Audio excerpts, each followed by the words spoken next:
Welcome back, ladies and gentlemen. We're about to get into the second match of this best-of-3 series between the Direwolves and the Chiefs. And what a fantastic first game for the Direwolves. It was near flawless. Yeah, exactly right. I mean, as soon as they were able to turn that 3v3 in the bottom lane, all I can think about is how they engage, they burn everything into a Braum shield, Spooks kicks away the Varus, and then they get absolutely obliterated. That bled over into a 5v5 ace. I mean, the Direwolves just looked on top of that game after about a minute level 11. Yep. Minute 11, not level. It's not Spooks Q anymore, it's Spooks R apparently as he kicks King back. No, none of that. I think that they were just disconnected. They were on a different page. You could see that Spooks thought he had the execute damage available. No damage came out of the Xayah because she is very front-loaded at the start of the game. Late game when she has her crit items, of course, the auto attacks start hurting. But early on, she is very dependent on abilities to do damage, and then Shern came in and cleaned up the fight. I mean, that's all it is. That's just not knowing the damage that you're going to get out of your AD carry. Top of that, felt like Direwolves drafted for success heading into that game as well. Every single lane went well for them. They took skirmishes fine against the Chiefs early on. They won the first 5-on-5 as well. Just seems like everything was down to perfection for them. Yeah, definitely agree. And I think that the big thing we have to take away from this is they're still hitting tanks. And they know that if they force Swiper off tanks, that he is going to be much more uncomfortable in the carry versus carry matchup. And once again, they take away the Galio, which is the best tank. They take away Zac, which is an option from the jungle position.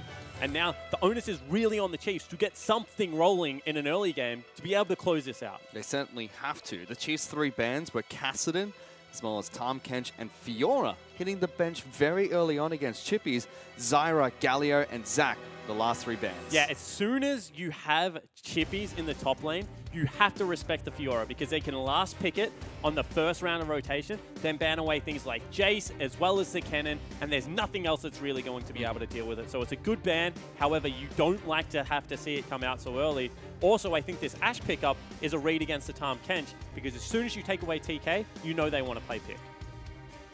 The first pick from the Chiefs, instead of going for that Ashe, instead of going for something else, was going to be Elise, and the jungler of choice for the Direwolves is going to be Nidalee. Quickest jungler in the game right now. 4 traps on Raptor Camp means that you clean that one up real fast. We've seen rise in popularity, at least in solo queue so far. Shern is a very good carry jungler. However, that means that they have to get CC out of somewhere else. I mean, you know that Destiny's going to have some, but I'm not expecting a carry top lane. Maybe a Gragas comes back out again for Chippies, because you need CC in lanes to allow Nidalee to really get free run. I mean, we have seen Nidalee played in League of Origin by Only, who's playing for TM this split. And he's very vocal about how he likes playing it into Elise especially, so it seems like Showfire's on the same page there. But Thrasher's been left open, a champion we didn't expect to be left open, picked up by Ejim as well as Rumble. Yeah, let's talk about the Nidalee a little bit more. The reason you like to pick it into Elise is Elise has to choose whether she farms or whether she jungles quickly. Because you either go Moby Boots and something like a Dark Seal and just take off around the map. I know that's how Spooks likes to play the champion. Whereas Nidalee, if you miss one gank, will take away your whole jungle. She is just so quick at farming. So I think that that's why they like playing it into things like the Elise in. The danger is your vision actually has to be quite good. Because if you ever face check an Elise as Nidalee, you generally die. Yep. So I think that this matchup does give Shern priority, but their vision control has to be on point. Again, almost feels like even though we've only seen 3 champions from these 2 teams, the onus is on the Chiefs again, heading into this match. The onus is on the Chiefs. They have a little bit better team fight just because they've locked in the AP top lane. And you can see that the response from the Direwolves is going to be get rid of AD mid laners, because you know that if they lock in the Rumble, that allows the Zed pickup, it allows the Talon pickup, and maybe Swiffle will get a little bit better of a lane matchup, because now they're not banning out his control mages, they're banning out assassins. You can always see another Jace ban coming after the Chiefs, most likely targeted towards Chippies. I mean, yes and no. You don't really Could mind. Be Fantix playing it. I mean, Fantix is what I'm trying to say is Fantix is a good Jace player. So if you are looking for something that is a little bit more control in the mid lane, Fantix can just play Jace in there, and it does scale up nicely. Jarvan ban being thrown towards Chippies as well. Yeah. Fantix did play it at League of Origin, however. He did. So let's see what Direwolves decide to pick up. They go for Camille as their top lane pick of choice. It's one of Chippy's most prominent champions this year. I mean, like fish in a barrel. Camille ults someone, then Nidalee just sits there and throws spears at them over and over again. See whether it is going to work out. One thing that is a little bit of a worry, however, is Camille gets shoved in early. by the Rumble. Everyone kind of gets shoved in early by Rumble, as well as the fact that Dorian's shield is incredibly strong. And Ray's going back to the Xayah. Yep, 2 games in a row. Swiffer is forced to show his hand here, though. So we will see what the mid lane pick for the Chiefs is. Against Braum as well. I really liked the Braum into the Xayah matchup. It stopped a lot of that aggression. And it's not like he's going up against short range AD carry. He's up against Ashe, who has 600 range to the 500 of Xayah. Now, Swiffer does get Cassiopeia this game, though, so that kind of denies the Vladimir. I mean, it definitely denies the Vladimir. Cassiopeia is one of the best consistent damage mid laners out there. I would like to see Talia. Ryze is also historically a really good matchup. You outrange Cassio, able to trade level 1. And you can see that now that the control mages are left open, both mid laners just look a heck of a lot more comfortable. He just flicked through 3 picks that he was happy to play into it. In the end, however, Orianna, as well as the Camille in the top lane, gives a lot of team fighting and a lot of CC to this lineup. It does. I mean, the Direwolves team comp, the only champion that's not really great at team fighting is going to be that Nidalee. But if Shernfire is able to get the ball rolling, we've seen what Nidalee's to get ahead can do with single spears from a distance. I mean, and at the same time, Elise isn't a great team fighter either. So you have someone that is going to be putting early game pressure on through very quick farming in the Nidalee versus the best ganker in the game. I mean, Elise with Moby Boots is just unrivaled. You get red buff, you run into lanes, you start auto-attacking people, and you chunk them out very effectively. Of course, double percentage health damage on remaining health, then missing health, depending on whether you're in human or spider. So going to be able to impact the lanes. It's just whether Shern can out-tempo that. Yep, very different team comps from these two teams. Chiefs seems like they got a little bit more team fighting potential this time around, whereas Direwolves move a little bit more towards pick potential, seems like, with an Nidalee pickup. Yeah, I mean, as soon as you have Ashe Nidalee, there's going to be a lot of pick if you can deny vision. I mean, you don't want to walk into either of those champions. The scary thing, however, is that you got Cassiopeia Rumble. And if you don't pick up enough MR early in the game, I expect Fnatic to actually go towards something like a Banshee's Veil, which is very good now on mid lane, since it gives AP as well as that big magic shield. They will just all burn down because there isn't a legitimate tank apart from Braum really on that lineup. Camille, definitely more of a diver, definitely more of a fighter. So if the Chiefs do manage to get their mages ahead, there is a lot of damage to come out of this composition. I'm excited to see how that top lane matchup is going to go up as well, because Rumble used to lose against Camille, but Camille has been hit by a lot of nerfs since she was released. So we'll have to see if she's still able to go toe-to-toe against the Rumble in the top lane. Some of the most deserving nerfs of all time, Fish. That champion on release was not fun to play against. No, she was not. But as we head on to Summoner's Rift, let's check in with Hingers, who I believe is standing by with Coach Bolt. Thanks, guys. I'm here with Vault, coach of the Chiefs. And you guys have picked Xayah into Braum, despite the fact that I feel like Ray's had a difficult time against Braum in that game 1. Yeah, so the matchup's a little bit rough because of the feathers, like interaction with the Braum wall. It's not really a huge deal. Like, we saw the lane went really well at the start, like level 1. It's still a good lane phase. It's just like there's a little like soft counter interaction. It's not like bad. It's just sort of like an even lane, and that's fine. So is there other stuff in your draft that you feel kind of balances that out? Where do you guys feel like you're strong right now? I think we're strong like across the board still. Like we went even or won in all of our lanes in the first game, and it was just like a little like lapse in team fighting that sort of cost us the fight. So I think we're all okay. All right. Well, a difficult loss in game 1, but potentially clawing it back in game 2. Thank you for speaking to us, and best of luck. Thank you. There you go. Vault very confident in his team there, saying that they went even or won all their lanes in that first match. I mean, it depends what you call even or one, right? Because as a Gragas, you expect to fall down. So yes, technically on the board, they had even. But I would say that is a big win for Gragas. You can see the 4 traps set up. That allows for very quick first camp here. A little bit of help. You just need one of them to die on this one. As it does, that will give you the reset. And you just keep resetting in the cat form. Really one of the nicest players in League of Legends at the moment. Really just so quick in the jungle, always has been since she's been moved into that jungle role. Kick things off already, Swiffer is going toe-to-toe against Fnatic. Storm made a surge against the Thunderlords from the Orianna. Yeah, the reason I actually like that trade is that Cassio picks up creep aggro later than the Orianna because she starts throwing E's first. As soon as Orianna auto-attacks, then you can auto-attack as a Cassio. And he also has Corrupting Pot, which means he has an additional potion available to really be able to help out that lane. So Swiffer doing a good job already getting a biscuit out of Fnatic for 1 Corrupting Potion charge, and see whether this pressure does continue. Because if one thing we saw during the offseason was that Swiffer's Cassio is still a terror to Dark Triumph. Good hook on towards King. Locks him No down goal by right Saya now. as well. That's an all-in. Ignite is ticking. Feels like a misplay from King stepping up right there. Yeah, it certainly is. And King actually, positioning-wise, had a couple of rough games at League of Origins as well.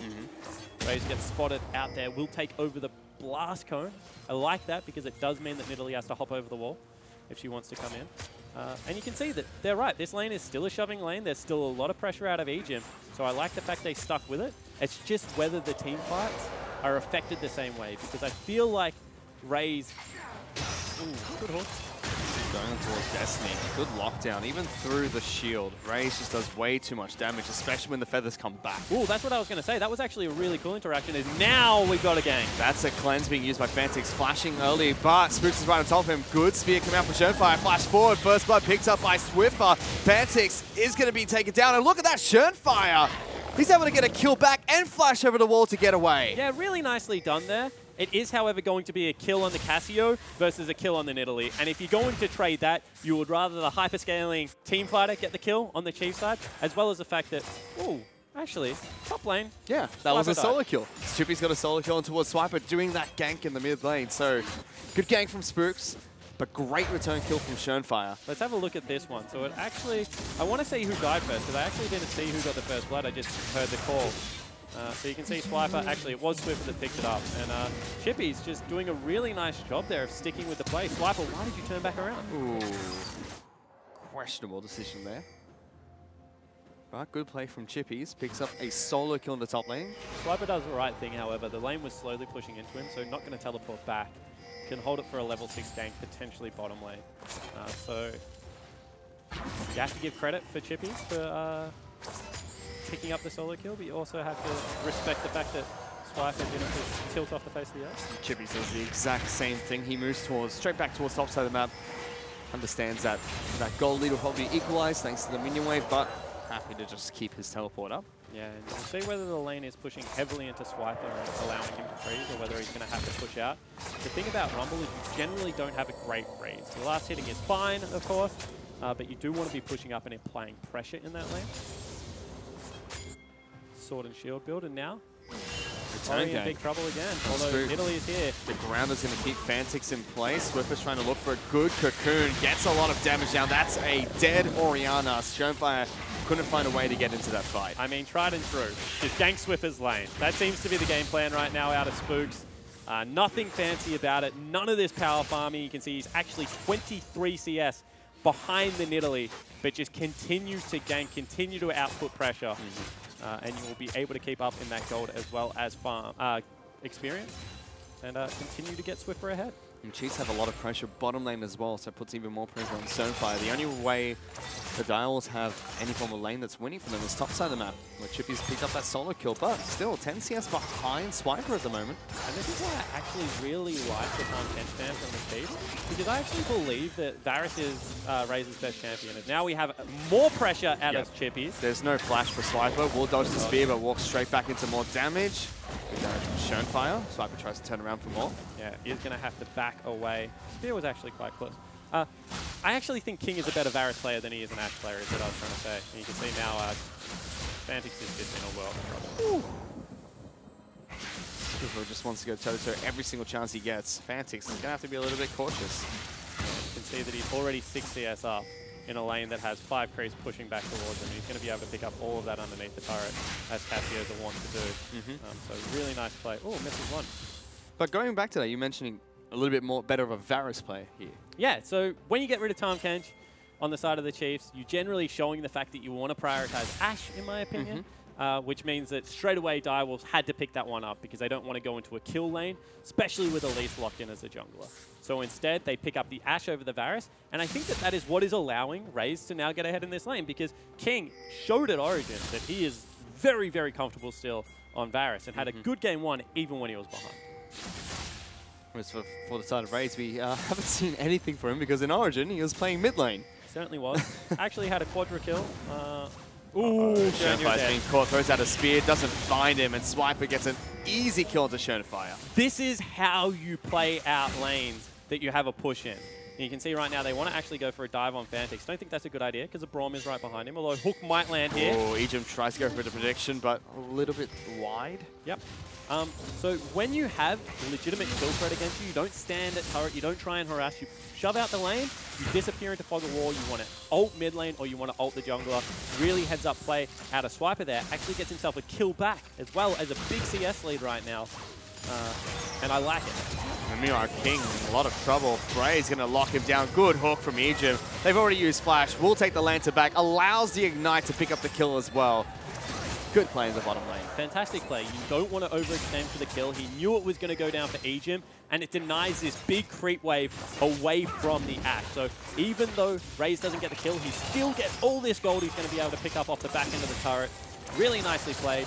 We already mentioned on the analyst desk that even though Thresh is Destiny's best champion, it is certainly one of Ejim's as well. It certainly is. Now in the bottom lane, Raze has an assist over King, as well as a 20 CS advantage. And isn't it amazing? I mean, this time around, you actually look at it and you think maybe Direwolves actually have some areas to open up, but it is the ganking jungler and the fact that Spooks was really busy early that has actually meant that this game is really heavily in the Chiefs' favor so far. Yep, they've got about 1,400 gold in their favor over the Direwolves, just 9 minutes into this match.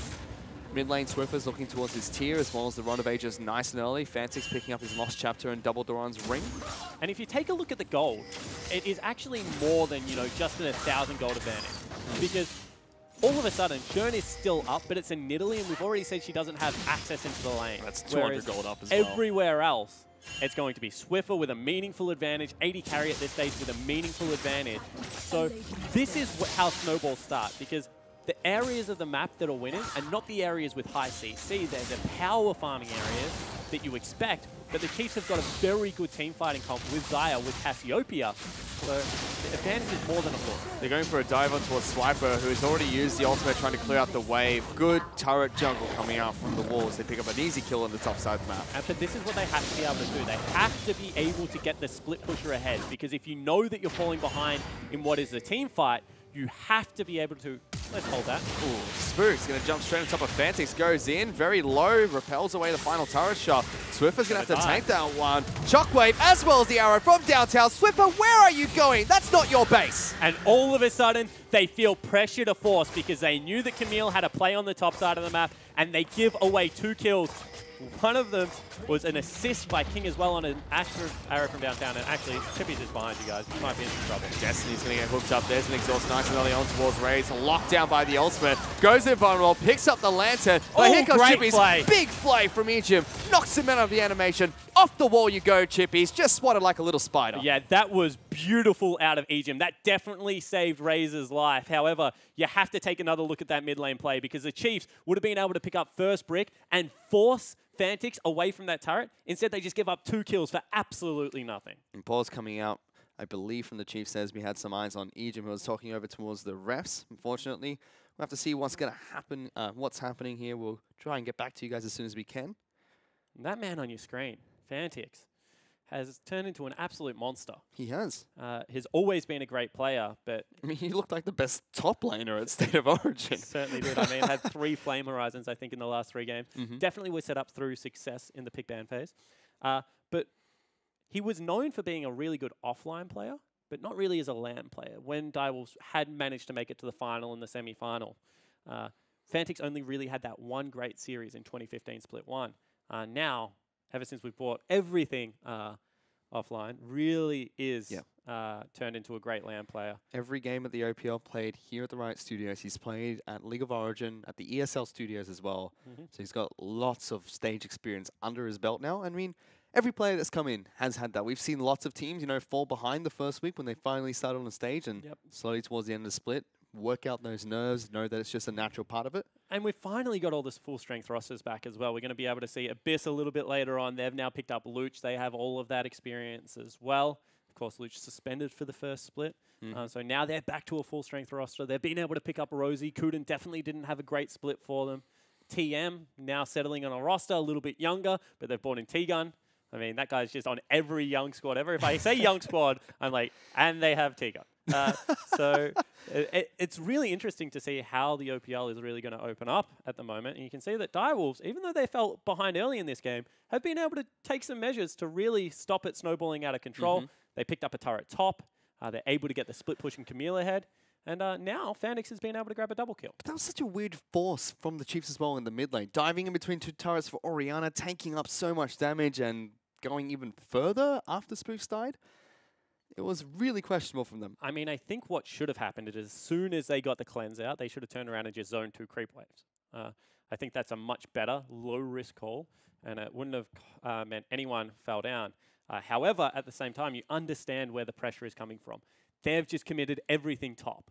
Our bottom lane is winning so heavily. If we can open up the middle portion of the map as well, we really take over this mid game. It was an overreach, and unfortunately they got punished for it. But the Chiefs, you can tell, they have pressure on them because they want to be able to take these games convincingly. And they're currently fighting with their backs against the wall. 1-0 down against the Direwolves in this best of 3 series. With Direwolves fighting back, again, puts a lot of pressure on the Chiefs. If you're able to take game 2 convincingly, great, we're back to an even game. You know, we can show that both teams can be one-sided, but when game 2 is close and game 1 was a complete, you just write the one off the board, not looking good for them. I mean, it is still in the Chiefs' favor. I think they're still 1,000 gold up, and they have really shut down the Ashe. So I'm not surprised. As you can see on your screen, potential visual bug is being investigated right now, so we'll see if that is able to be resolved quite soon. But the thing for me is the patch is a very quick patch at the moment. We saw all throughout Origin there was very few long, late games. You know, hitting the 30-minute mark was generally when the game looked like it was going to be over. It takes a little bit longer to close out, but the actual middle portion of the game is relatively quick at the moment because of Rift Herald and all the priorities that gives you able to open up the map. So if Rift Herald is taking this game, especially if it's by the Chiefs, and they're able to unload it on the mid lane, they will be able to open up the map enough to be able to look for those team fights. So if we break down this game currently, for the Direwolves, top side of the map, looking good for them. Get Camille ahead. That is legitimately the aim. Like, get Camille that far ahead that you have to send 2 people to respond to it. If they're able to do that, then we saw it Chiefs versus Legacy, I think, last split when Tally was playing the Camille. It is just so hard to shut down that split push. I mean, we've even seen the final game that the Chiefs played in last split's gauntlet against Sin. That was a Fizz. It was a Fizz top, which got really far ahead, and it was just game over from there. And there was quite a few of those games for Flares when he was playing on the Sin lineup. Yep, certainly was. Fizz may or may not have been slightly overtuned at that period. Maybe. I mean, he got through some pick bans, so maybe not as busted, but certainly had a high priority. Fizz and Claire, definitely the 2 champions that really shone at MSI, being able to open up that top lane.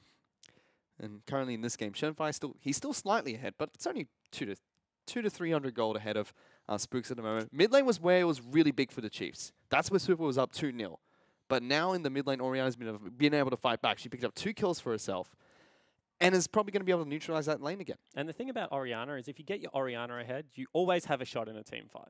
I mean, you know, you put the ball onto a Camille or an Italy that's pouncing into the back line. If she's really fed, she takes 75% of the health of anyone she hits with that ultimate and dissonance. So, I mean, that man on your screen, Raze, he crushed the hopes and dreams of all the all the Queenslanders at League of Origin with 1 shockwave. Quadra kill shockwave. Right as Queensland look like they're about to win their first game at League of Origin, 1 shockwave completely ruins it for them. So actually, no, I stand corrected. It wasn't a turret taken in the top side, so they didn't stick around for it. They used the teleport instead. It wasn't even a teleport. And that get down there. That makes sure that Chiefs hold on to a 1,000 gold lead. Yeah, he didn't use his teleport. He must have. I mean, there is no other way for him to get down there. Yeah, he was down at the bottom lane, so that's... I'm calling that's a visual bug. He is now down in the bottom lane, though. So he'll be continuing to push there. Swiper did push in the top side of the map. Already both bottom lane duos. 80 carry supports will move towards top side. I mean, it makes sense when you're winning by 30 CS.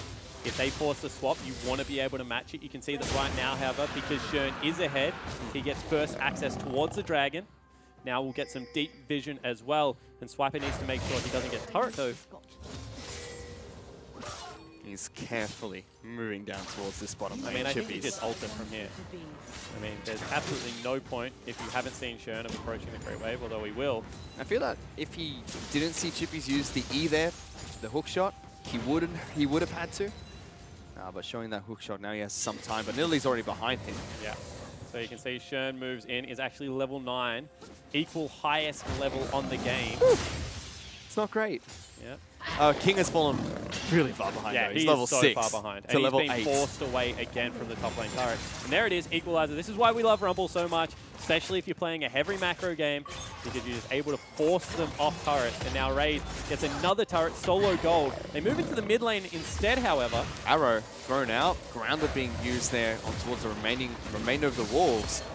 Arrow doesn't connect. Dial's still going for this one. That's a 5-man force. Ejim is being locked down by the ultimate from Camille. He's going to be the first one to die here. This is a bad force. But King already dead. Chippies is very low. Spooks is running straight behind him. Swiffer doesn't have his ult anymore, but turns around. Gets good damage, but is it enough? Swiper does not have his ultimate. Raze is catching him behind. Only locks down Destiny. Big ultimate from the Brawl. Shockwave gets dodged out by Spooks. Only connects towards Raze.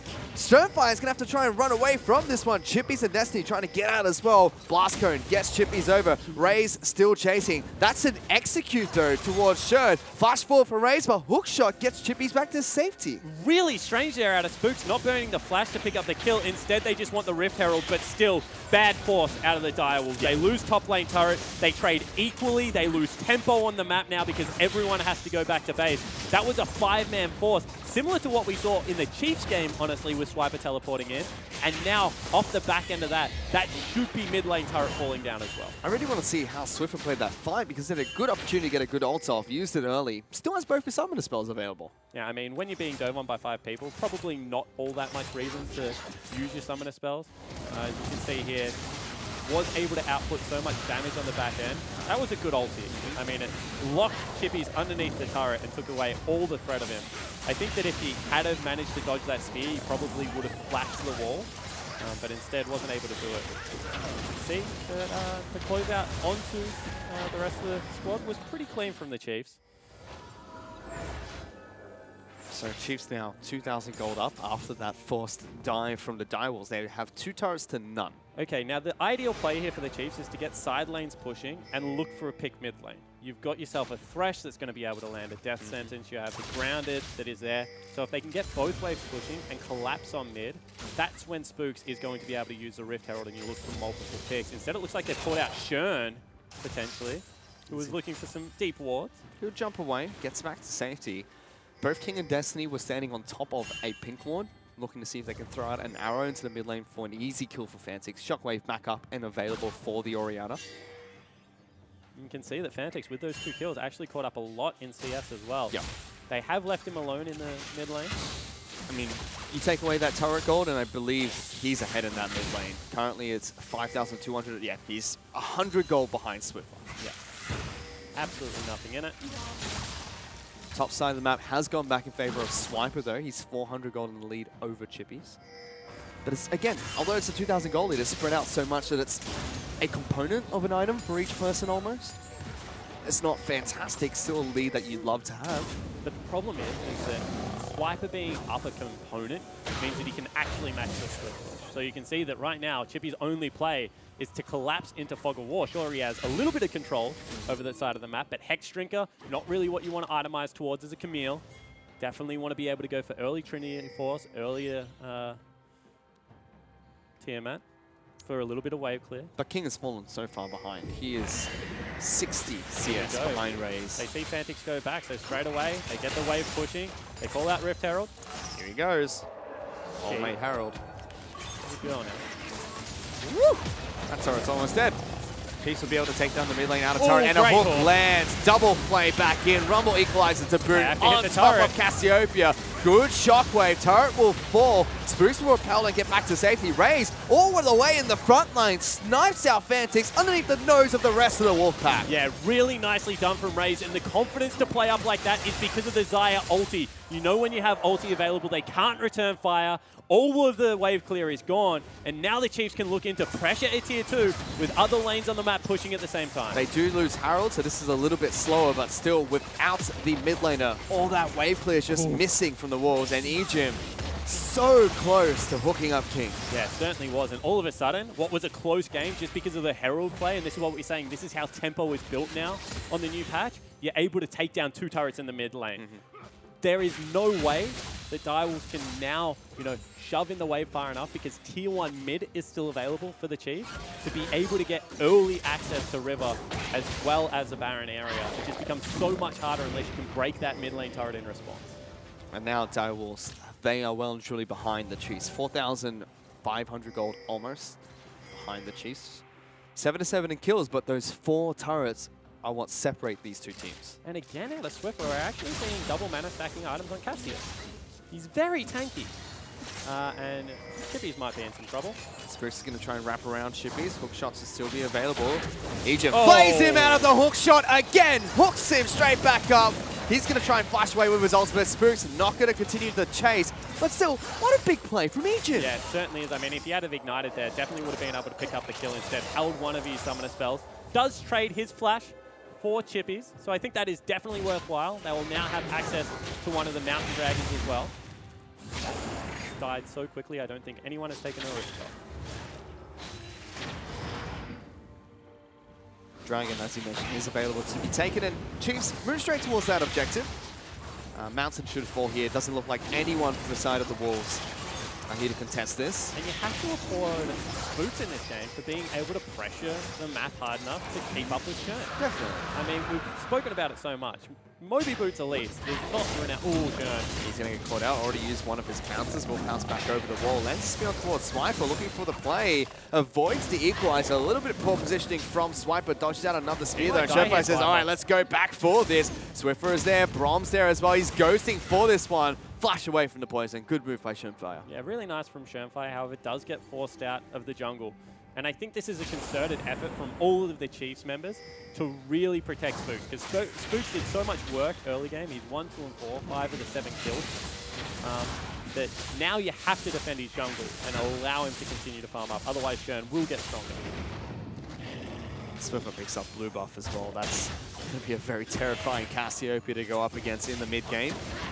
King will be able to take down red buff. Already completed his Blade of the Ruined King, so at least has one item. But Zaya, Essence Reaver, Rapid Fire. Ooh, as well as Boots too. I mean, let's just put everything there. He's 60 CS behind.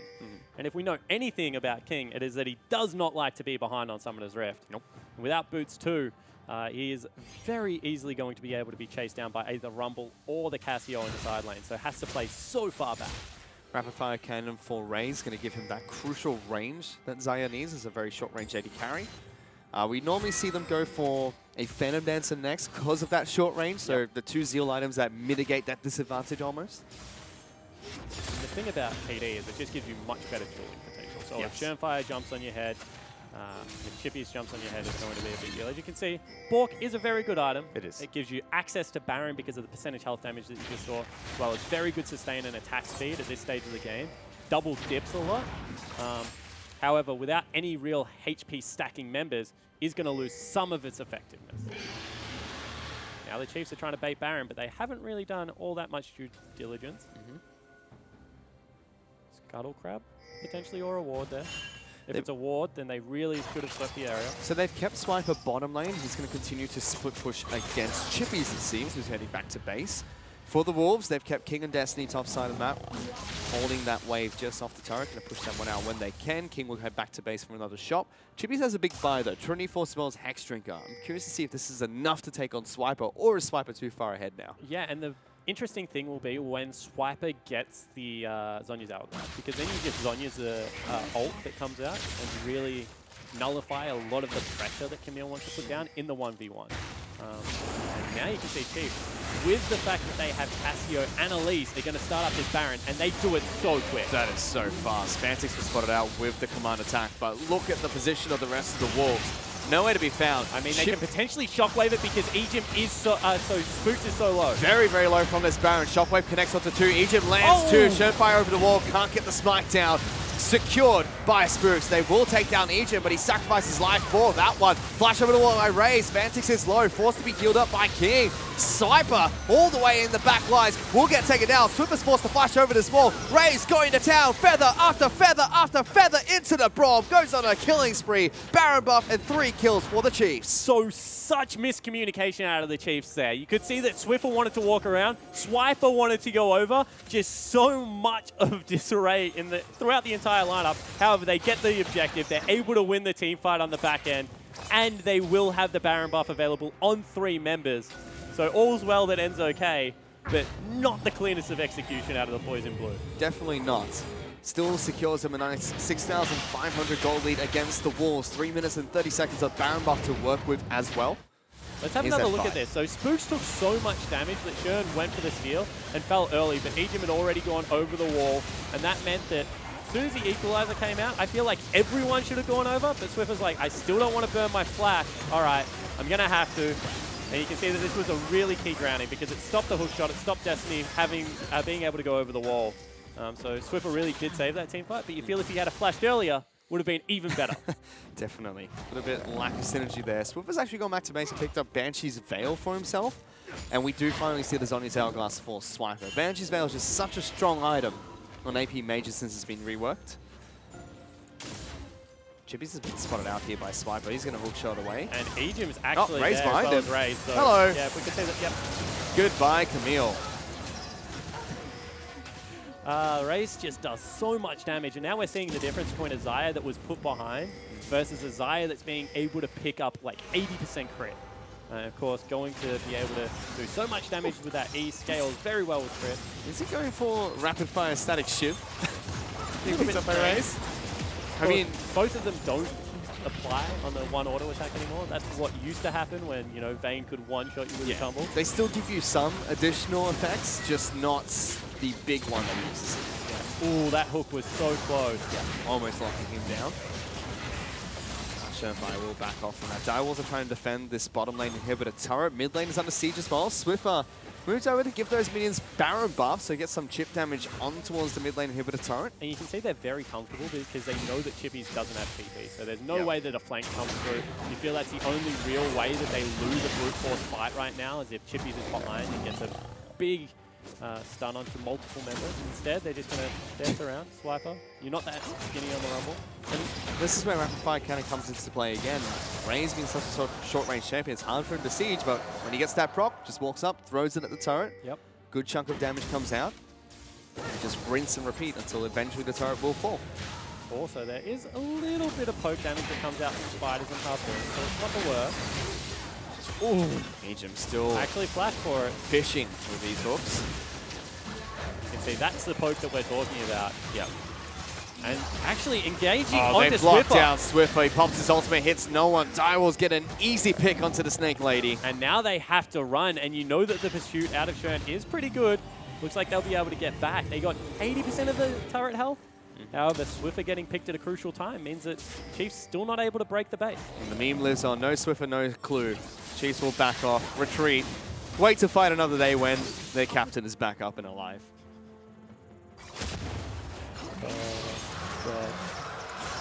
Razor will continue to pick up red buff for himself. He did go for the static shiv after all. You can see they still do proc, just not together. Yep. There's none of that big front-loaded burst that used to come out of it. So it's still efficient, still a gold efficient pickup. Venomous is a little bit more common, as you've mentioned earlier, to give more damage reduction. But look at this, straight on top of Fantis. Even gets a redemption. Rage just doesn't care. Get out of my lane. I played this in the League of Origin. You don't belong here, Fantix. Go back top lane. That was really well played out of Rage. You can see he's just so confident to march forward. At the same time, Sherm was stealing away a blue buff and now has been scouted out by Ejim. They're just going to dance around each other. Mid lane should be available right now as there's still 20 seconds left on the Orianna. She is majority of the wave clear. No Baron buff for the Chiefs though, so let's see how effective they are at pushing this turret. They might try to go and force this one down. Ejim could look for a pick, doesn't have flash to jump in behind the turrets. King with the Hurricane has some decent wave clear to add on, but this bottom lane inhibitor turret is low. Hook goes wide, but Chiefs get the turret to kick things off. Naked inhibitor down in the bottom lane. Spooks gets tagged up by a couple of spears. We'll have to retreat here. Direwolves positioning a little bit aggressive. And I mean, that's all they were really looking for. They wanted to be able to break that turret. They're waiting for Razor's ultimate to become back available before they really fight. You don't want to get hit by a shockwave or something like that when you do have Xayah ulti up. So in the end, they just back away. It's still 8,000 goldfish, and they have a very good scaling comp in their own route, right? Definitely not the case as of last game where Eventually, the Direwolves will just overtake them. You have to think that Xayah Cassio scaling, definitely better. And in a team fight, no one really matches Rumble still late game. And Raze is just going to be so safe now. He has a Quicksilver Sash picked up. What are Shern and Ejim doing? Every time I look at the minimap, it's just Shern and Ejim like dancing around each other on the Nidalee as well as the Thresh. It's going to be really hard to hit spears against Moby Boots users. So Shern loves a challenge. Persistent man, Shernfire. Certainly is. You can see right now goes into the mid lane. That spear... high wide, not very handsome. That was a God V arrow. Just clicking the wrong direction. Didn't quite know what he wanted with that. Just threw the spear because he could. He's going to try and take down Raptor Camp here. Spooks wants to contest him. Gets some good poke damage. But he takes some in return as well. That's at least below half health. That extra spear might have been enough. Ooh. Good use of the ultimate by Raze. Throws the ultimate the wrong direction. But look at that fantastic Dark Passage from Ejim. Gets him back to safety. And it doesn't matter that the ultimate's in the wrong direction because all you're looking to do is disengage that fight because they use the big engage ulti. And now if they're able to land any CC here... That's if they don't take too many spears to the face. Swiper looking aggressive, trying to find an attack. Good job by the Wolves. They get a turret for themselves. They successfully defend against the Chiefs. As you said, I mean, that was just all about the fact that Shern was able to land a couple of crucial spears. Stop the pursuit in its tracks. Has gone the very supportive build with the Athenes. Oh, look at the gold difference for 80 carries, though. It's 4,500 gold in favor of Raze. As well as 2 levels. Spooks took another Q from Shern. Stop dying. Almost died. Shern is just absolutely nailing him. I hate Nidalee. You can see now Swiper getting collapsed on in the top lane as well. Direwolves starting to fight their way back into this one. Do get control over the Baron area through a Rift Scuttler as well, Fid. The Chiefs don't really look like they have a great response right now. It doesn't look like the Chiefs have a 6,000 gold lead. The Direwolves are playing this one as if it's dead even. They're slowly catching back up. All the Chiefs got from that Baron buff was the bottom lane inhibitor turret. But now they have a huge pushing wave bot, and they know that Chippies doesn't have TP. So if he does show down there, which he's going to have to, that is going to be the big signal to go. And in a 4v5, doesn't matter how far you've closed the gold gap, it's still going to be real hard to win a team fight. Chippy shows bottom lane. Chiefs turn towards Baron buff. That's getting melted. Cassiopeia's going to join as well. Going to fall even faster. They have to go for a steal. They're pulling back off. Good hook. Lands to the Fantix, forces the cleanse. Box going to try and zone him out. They're going to finish it. Picked up by Spooks, nice and easy. But Direwolves, they want to fight. Redemptions are being popped nice and early. Shernfire taking a lot of damage from Raze. He has to flash out of this pit. Swiffer's on the front end, missing his ultimate. Here he goes, tries to get on top. He can't. Ejim right in the middle. Hell of the back line of the Chiefs are very low. Ejim will be the first one to fall. Hookshot comes out. Chippy's looking to try and get on top of Raze. He's kiting back, throwing out feathers, looking for the lockdown. But there's the slam from Chippy's. Isn't enough. Raze stands and delivers. Won't be enough to take him down. Eventually, Spooks gets the double kill, goes on top of King. But Direwolves, they win this team fight. And that was all off the back of a fantastic shockwave out of Fantix. Catches 3, is able to chunk them out of the fight and just absolutely destroy the Chiefs' backline. Swiffer also whiffed another ultimate. Yep. So Direwolves, even though they lose Baron, pick up 3 members of the Chiefs. And this game is getting very close. The only reason why the Chiefs pick up a gold lead off of that is you still get 300 gold per person for the Baron kill. So now 7,000 gold on the lead, but it doesn't look like it from these team fights. A big item has been picked up by Raze though, Mercurial Scimitar. So has that lifesteal. Let's look at the fight again. Yeah, so let's have a look at this one. They take a lot of initial damage, and none of them are able to get healed up by the Redemption. And you can see Raze is prioritizing the Nidalee at the moment. So they should not be fighting at this stage. Swiffer has to pop over the wall, and it's a 2-man shockwave, but it chunks out the top laner and the jungle. So they can no longer fight. And you can just see that from there, it turns into kind of a kite war. And Chippy's just on the Camille has so much chasing potential. Raze does still do a heck of a lot of damage. It does. But that was really well executed. Spooks just had nowhere to go as well. Easy pick up by the Wolves. Still a 6,000 lead for the Chiefs. With Baron buff, let's see what they can do. We've already taken down another elemental dragon, so Ocean Dragon picked up here. And it becomes, how do they engage? Because right now, the tools for engage from Direwolves, you know, big shockwaves, the ability to be able to hit arrows. At the same time, for the Chiefs, it's really, can we land a good enough equalizer or a cocoon? And both of those are a little bit harder. Egypt has been slightly unlucky with death sentences, we have to say. He's landing some great ones, though. His plays are on point too. His plays have been really good. You can see right now, they can't even push into the Orianna. Range really is starting to hurt them. Raze just does so much damage as well. Swipe has been engaged on him. Redemption being used nice and early. Cocoon locks down Braum, but Destiny is very tanky in the front line, has picked up his Locket of Iron Solari. And what is the shop that the Chiefs are really waiting for? I mean, they don't get much further ahead in this game. We're getting to the point where items are starting to not matter. King is a full item behind Raze still, but Raze can't get access to the team fight. I was going to say it could be Void Staff for both Spooks and Swiffer, but there's not much magic resistance from the Wolves. Yes, we have 2 Maws. That's not it. Spooks, though, locked down by Chippies. You've got nowhere to go. Eventually, you come back down, and they jump on top of you. But look at Raze defending his jungler, throws out the feathers, gets one in return. Equalizer will cut off the western walls. Fantix, big shockwave, but dies in response. Double kill picked up by Raze. And that might have been what they were waiting for. Overcommitment on a pick. And it wasn't about going anywhere. It was about buying time for the rest of the Chief squad to be able to collapse. Now 2 members down. One of them being Fantix, who died with his flash available, means that the Chiefs going to look to break the base again. Flash and Cleanse available for this Orianna. Still falls. Chiefs now charge towards the mid lane inhibitor turret. That's going to go down. They only don't have their jungler, so they should move towards the bottom side of the map to take down bottom lane inhibitor, which is their next course of action. Direwolves just sit, wait for their jungler, wait for their mid lane to come back up, and then look for fights against the Chiefs again. Yeah, exactly right. You can see that they're still trying to chase them out of the base, but 2 inhibitors down now makes that task very difficult to be able to come back into this one. Big news story for me is the fact that Fantix is 320 CS on the clock, is 60 up over Swiffer, and has that Void Staff, so it does a heck of a lot of damage. And the Camille is really, really strong in the one-on-one. Still not a team fighting build. Not a Titanic Hydra going towards a Ravenous, as well as the fact that has a Maw.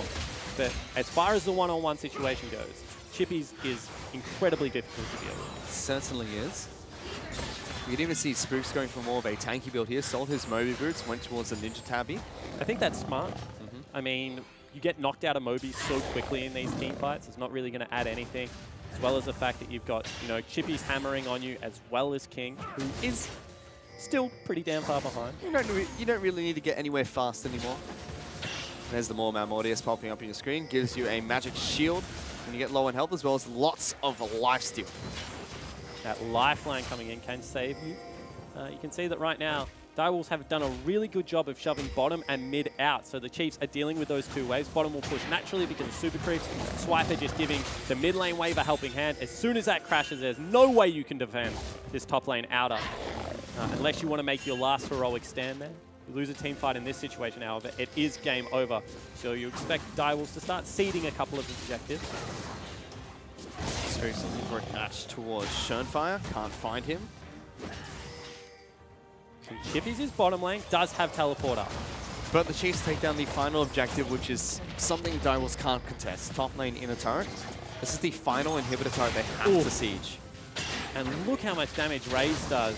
Marches forward with that rapid fire cannon and absolutely chunks Fantix out. Direwolves still just trying to hold these minion waves away from their base. Chiefs taking this slow and steady. They've got a 7,000 gold lead, but from what we've seen in these last few team fights, it doesn't look like it's that much. It doesn't really matter at the moment. You can see they're still trying to push up 2 waves. Chippies has got that last wave very far down. Mid lane as well as top is much easier to defend as opposed to top and bottom. He's coming back to base, so they could try and force a flank here. There is a ward behind. I mean, he stopped his recall. Did stop. He's up against super minions, so it still pushes very heavily for them, and the Chiefs engage on towards the turret. Inhibitor turret down to half health. However, they took a little bit of poke damage. They need to be careful here. Grounded has been used. That turret is incredibly low. One more wave is enough to take this one down for the Chiefs. Chippies is back in base now, dashing in forward. forward. Spooks gets a stun towards King. Good cleanse. Spooks actually going to die. Shockwave onto Swiffer. He's incredibly low. Next person to die will be that mid laner. They do get the top lane turret, but 2 members of the Chiefs are already dead. Yeah, and you can see that members of the Direwolves just able to survive. They have their teleport play available here. Baron is up and alive. They need to be careful. Egypt gets tagged up by Winter's Bite, throws out the feathers, forced to flash away, stand behind Brom. King in trouble, ultimate used by Raze. 1 by 1, they just fall to the feathers. Chippies is going to get behind him, but Raze it doesn't matter. Raze is going forward, that's a double, gets the triple, gets the quadra kill, as Chippies is going to be the last one to fall. Penta kill picked up by Raze. What a great team fight out of the Chiefs. That's a genuine 3v5, and Raze just marches forward and cleans them all up. 1 by 1, they fall like dominoes. Raze gets revenge against his former team after they take them down in game 1. Chiefs will tie up this best of 3 series 1-1 against the Direwolves. And it took a little bit longer, Fish. It wasn't as clean, but you could see that in the team fights, the Chiefs were able to make it work. A little bit of a face palm coming out of Sam there. Spooks laughing his head off, actually. Don't know what that was, but Direwolves. The Xayah this time went through, had the scaling, and King was just so far behind. He certainly was. He didn't have a great performance at MSI, especially in his first couple of games. And last game, I mean, falling down at level 1, also questionable, was able to be saved by the rest of his team. This game really being targeted by the Chiefs almost. Yeah, it certainly was. And the other thing you have to look for is the fact that Shern is going very farm heavy in the jungle. And Spooks this time around was able to make him pay. I mean, straight away goes towards Moby Boots, really gets Swiffer ahead, made a couple of mistakes diving onto that Orianna, but you have to think that a lot of that early game was on the back of Spooks being able to get into the lanes and influence where Shern could not. Yeah, it definitely was, and we already saw Shern how impactful he was in that first match in Graves, blowing flashes from Swipe on the top lane nice and early, making sure he stayed ahead in tempo as well. Spooks reacted accordingly, but as the small skirmishes that went wrong for them in that first game, this time around though, the Direwolves could not keep up against those skirmishes. Definitely agree, and for the second time, the Chiefs were able to get Rift Herald as well, but this time they used it to great effect, really opening up that middle of the map. You could see that they were much more comfortable when it was an equal footing in regards to the team fight. Certainly a much better performance. And with that, they close out the game with a pentakill going on over towards Raze. Now the series is tied up 1-1, and to break down that game, let's send it back to Hingers, Rusty, and that other guy on the analyst desk. We have ourselves a series, ladies and gentlemen. Chiefs clawing back a victory in that second game with that massive pentakill from Raze towards the end of it. And I'm joined here at the desk by T-Gun and also Rusty. And gentlemen, it's a very, very different game from the Chiefs this time around. Yeah, and I think the biggest thing we can highlight is the bot lane. Yeah. The whole game, it just looked like Raze had King's number. Yeah. And my take of it is, Direwolves drafted Ashe away from Chiefs. They looked at how they were picking, how they were banning. They banned Tom. They picked Elise first. They're going for a pick comp. We even said they're going to look for Thresh and things like Ashe. Is picking Ashe away from them worth it? Because he looked a bit uncomfortable. I mean, it's hard to say that it isn't worth it, right? Just based off the bans alone, the Chiefs get rid of Tahm Kench. You're like, well, they're picking Ashe. And if you don't have the Tahm Kench as a pick into the Ashe, then naturally you feel like you need to pick it just to take it away from them. They get first pick. But honestly, I agree with you. I feel like they didn't have to pick it. But they also saw the Elise there. And if you want to avoid a full pick comp, like the perfect pick comp, the Exodia of what a pick composition wants to be, you need to be the Ashe. And that's where I think the big problem stemmed from. And in terms of a broader thing, before we go deep on the draft, was there anything in terms of the style, maybe the mentality that you guys kind of picked up going into Game 2 for the Chiefs that kind of turned around for them, T-Gun? It's really hard to speculate on mentality, but it seemed like they played. But just do it. Just give it a crack. Pretty much the same way they did in the first game, but just a lot cleaner. Sure. Like I was saying, that's all they Fewer really do, right? And I mean, there's not much more to say about it than that. It was just a lot cleaner, a lot stronger from their bot lane, and they carried through there. All right, well, let's go deep on this draft. Again, picking Xayah, this time into Braum. And I guess we were skeptical about this pick in the first game, and then Vault defended it on camera in the interview. And how did you guys think it went this time? I mean, for the first part, laning phase, I still believe that Braum beat Xayah. It just makes sense, right? That you've got the door, it stops the feathers. That's a primary part of Xayah's lane interactions. But what I really liked of the draft of the Chiefs outside of that is that they picked a Cassiopeia with the Xayah. And Cassiopeia's prime purpose is to prevent people from closing distances and getting to your AD carry, as well as being a second major threat. this is something that I felt like was missing in game number 1 for the Chiefs. It's now definitely prominent in the second game. Swiffer's presence to make sure that Raze, when they had a good laning phase, which was mostly on E-Gym, very surprisingly, some people were walking into hooks. I don't know how it happened. That level 1 hook. Yeah. I honestly said, did he disconnect? Because that's what it looked like. He just walked forward with no real reason and just got hit by a hook in the face. Look, I What's know happening? a thing or two about disconnecting because my internet's terrible, but you usually turn around and walk back home. That's what happens when you disconnect. A little bit after you run into the enemy and hit them with your face. Yeah, so like the Thresh did well. It got him through the laning phase. That's important because they got through that successfully. And it also put King behind. So the Ashe was mostly just going to be an arrow bot that went the Blade of the Ruin King build. So not even cooldown reduction there. So the AD carries were the biggest difference between these games. But all of the Chiefs drafted to protect their AD carry super well if they chose to, with all their zone control and pick. I just want to touch on quickly the Xayah pick again. They were picking into Braum, and like you said, the laning's weak, but I think Chiefs' whole ethos from the draft, like you said, picking Cassiopeia, is Braum can only protect so much. He can't stop everything. And with Cassiopeia, with Xayah just throwing stuff at everyone, what does he stop? He has to choose one thing, and if he stops the Xayah, the Cassiopeia is going to run rampant. If he stops the Cassiopeia, the fed Xayah is just going to kill your whole team. Too many different threats. Well, the Chiefs went ahead early in the game, and it led to the Direwolves trying to make plays. And in particular, there was a bit of a desperation play, a bit of a messy mid-lane dive T-gun. I want you to take us through this replay with Rusty, because it just felt like they were trying to make something happen here. Yeah, it looks like they saw their opportunity. They decided we do have a little bit of pick. We need to make something happen because they were a little behind. But this very obviously wasn't it. They overcommitted to the dive, and they just got caught out by really, really smart collapsing by the Chiefs. It goes on for a long time, so obviously Chiefs needed to do a lot to do it, but as long as they react well, Chiefs are going to eventually win this trade. They were playing the numbers game against the Chiefs there just a little bit, Direwolves. They had the advantage. People were always going to be there at the get-go from the Direwolves, but Rumble was always nearby. Their opportunity to get Rumble straight away into the fight is what secures kill number 1 for the Chiefs. And just like that, continues to rampage all the way through the jungle, all the way up to the Herald. And just because the members of the Chiefs are able to collapse, it kind of indicates that with a composition that you've got, if you're the Direwolves, diving is not always ideal. Absolutely. What did you think of the use of the Rift Herald this time around? Better than the previous game one. All right, we're learning. It's early in the split. It's a new thing. We're still putting it all together. Rusty, I also know you were interested to talk about the Baron fight about 20 minutes into game 2. We'll get that up in a second. But what in particular about the Chiefs just being able to extend on their lead do you think was good this game? I mean, extending on their lead, for the most part, I think it comes back to mostly compositional reasons again. Schönfire, for what it's worth, still almost got in for a steal, but thankfully for the Chiefs, they get it.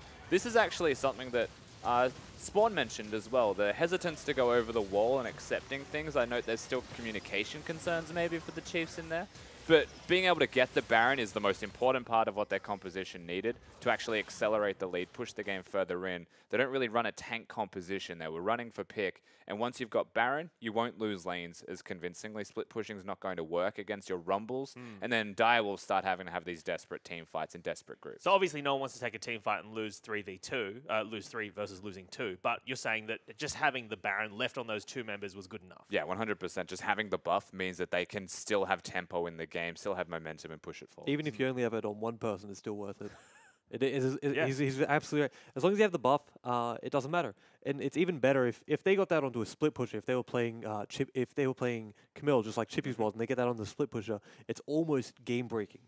That's how valuable it is. Just keep it on one member. It's even worth trading away 3 or 4 people for it. Well, this was also a very different game in the bottom, like we said at the start. Raze going ahead. I feel like we just want to watch this again. This sick pentakill from Raze. Now, what allows him to do this, Rusty, when we bring it up? I don't want to be that guy and say Fantix does something that you should never do, but we will get to see it, so you can decide for yourself what Fantix does here. As you can see, probably a big part of the damage that wants to kill Xayah. Just so many feathers everywhere. Yeah, and a lot of this comes down ultimately just to wanting to kill Raze, so they put everything into killing him. But with all of the protection, again, the team composition the Chiefs have designed very well to keep him alive. It's not that simple. You kind of have to work front to back and get to the Xayah. So you think, I mean, okay, if you're in scrub tier like me, you know that the first thing the first target in any team fight is probably the damage dealer, right? You go for the AD carry. But you're saying in this team composition, because there's so much protection, you have to take down some of that protection? Not specifically in the team composition, but in this instance, because they were stipend with their backs. They weren't all coming out as a 5-man unit, so the direwolves weren't playing front to back. And if you're by yourself or like 2 people are trickling into the AD carry, then Raze will stand still and just throw feathers at you until people die. Whereas as a 5-man group, you can Camilla Oriana him. Yeah, and you even saw he was pretty aggressive in that fight. You saw him flash forward nearing the end, because when the enemy's trickling forward, you can't really deal with the ADC and the front line at the same time. They needed to just, instead of just trying to rush back and all really just haphazardly running into it, needed to sort of regroup it and just fight smarter instead of just trying to get in there really quickly.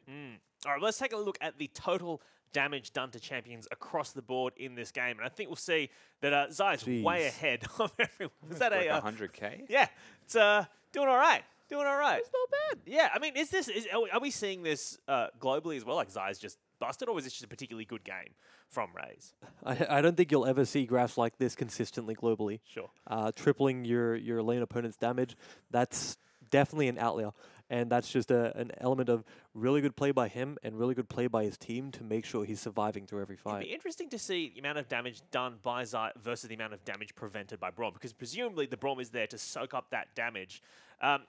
We don't have that on this graph, obviously, Rusty. Maybe we'll get it later. We'll see if the Boffins backstage can get it. But Rusty, is there anything on that on that graph that really stood out to you aside from Zai's damage? I guess when you look at Zaya's damage, you have to contrast that to his opponent as well. Someone that was meant to be able to freely do the damage, but lost the lane so hard, was king on the Ashe. Was not the best performance from him, unfortunately. And we mentioned this at the start. You know, is it the fact that he's just forced to pick the champion so that the Chiefs don't have it? But ultimately, he plays a lot of Ashe, so not the best performance overall. Moving into game 3 then, what do we want to see differently? Because we've seen 2 pretty one-sided games overall, I think. We've seen a lot of consistent bans from Zach, Galio, Cassidy coming out. Is there anything different that you want to see from either of these teams in game 3? I want Chiefs to keep banning Cassidy. Sure. So it's not only is it just strong, but it's also one of Fantix's strongest champions as well, as far as playstyle ways goes. So you sort of keep that core band going, the Cassidy and the Fiora, keep the respect bands in there. Don't get sort of overconfident and cocky just because you did win this game. Just go back to what just worked and sort of understand that situation where Zaya is tripling Ashe's damage isn't going to happen again. So you can't rely on that.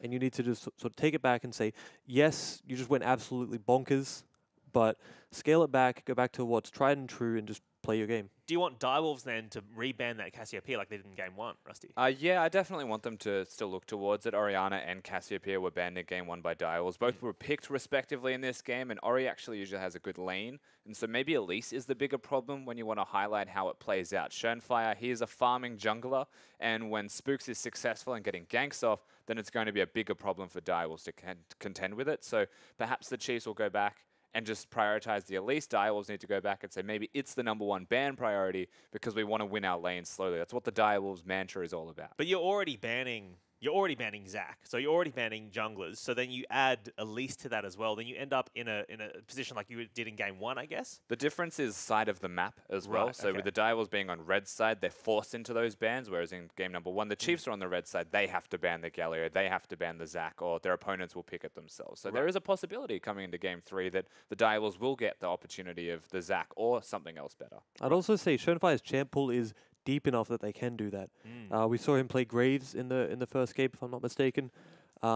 He can also play things like Lee Sin. He could even play something like Gragas Jungle. But his Nidalee wasn't bad. I'm not saying it was bad. Yeah, I mean, no, I'm not saying you were. But I'm saying that going back to banning things like Elise to sort of just, again, shrink that jungle pool as much as they can could help him. All right, well, that is enough from us here at the Analyst Desk. Let us watch some highlights before we get into Game 3 with the casters, Spawn and Fish. Being used by Fantix, flashing early, but Spooks is right on top of him. Good spear coming out from Schönfire. Flash forward, first blood picked up by Swiffer. Fantix is going to be taken down, and look at that Schönfire. He's able to get a kill back and flash over the wall to get away. Swiffer's going to have to tank that one. Shockwave as well as the arrow from downtown. Swiffer, where are you going? That's not your base. There we go. This one. That's a 5-man force. Ejim is being locked down by the ultimate from Camille. He's going to be the first one to die here. Bad force. But King already dead. Chippies is very low. Spooks is running straight behind him. Swiffer doesn't have his ult anymore, but turns around. Gets good damage, but is it enough? Swiper does not have his ultimate. Raze is catching him behind. Only locks down Destiny. Big ultimate from the Braum. Shockwave gets dodged out by by Spooks. Only connects behind towards all the turrets. Raze. Sternfire's gonna have to try and run away from this one. Woo! That turret's almost dead. Chiefs will be able to take down the mid lane out of Oh, turret, and a great hook call. lands. Double play back in. Rumble equalizes to boot Have to hit on the top turret. of Cassiopeia. Good shockwave. Turret will fall. Spooks will repel and get back to safety. Raze all the way in the front line. Snipes out Fantix underneath the nose of the rest of the Wolfpack. Very, very low from this Baron. Shockwave connects onto 2. Egypt lands 2. Sherfire over the wall. Can't get the spike down. Secured by Spooks. They will take down Egypt, but he sacrifices life for that one. Flash over the wall by Raze. Fantix is low. Forced to be healed up by King. Sniper all the way in the back lines will get taken down. Swimmer's forced to flash over this wall. Raze going to town. Feather after feather after feather into the Braum. Goes on a killing spree. Baron buff and 3 kills for the Chiefs. They're going to finish it. Picked up by Spooks nice and easy, but Direwolves, they want to fight. Redemptions are being popped nice and early. Sherfire taking a lot of damage from Raze. He has to flash out of this pit. Swiffer's on the front end, missing his ultimate. Here he goes. Tries to get on top. He can't. Egypt right in the middle. Hell of the back line of the Chiefs are very low. Egypt will be the first one to fall. Hookshot comes out. Chippy's looking to try and get on top of Raze. He's kiting back, throwing out feathers, looking for the lockdown. But there's the slam from Chippy's. Isn't enough. Raze stands and delivers. Won't be enough to take him down. Eventually, Spooks gets the double kill. Goes on top of King. But Direwolves, they win this team fight. But look at Raze defending his jungler. Throws out the feathers. Gets one in return. Equalizer will cut off the west of the walls. Span takes big shockwave, but dies in response. I'm Braum, King in trouble. Ultimate used by Raze. One by one, they just fall to the feathers. Chippies is going to get behind him, but Raze it doesn't is gonna matter. pentakill. Raze is going forward. That's a double. Gets the triple. Gets the quadra kill as Chippies is going to be the last one to fall. Penta kill picked up by Raze. What a great team fight out of the Chiefs. That's a genuine 3v5, and Raze just marches forward and cleans them all up. One by one, they fall like dominoes. Raze gets revenge against his former team after they take them down in game 1. Chiefs will tie up this best of 3 series 1-1 against the Direwolves.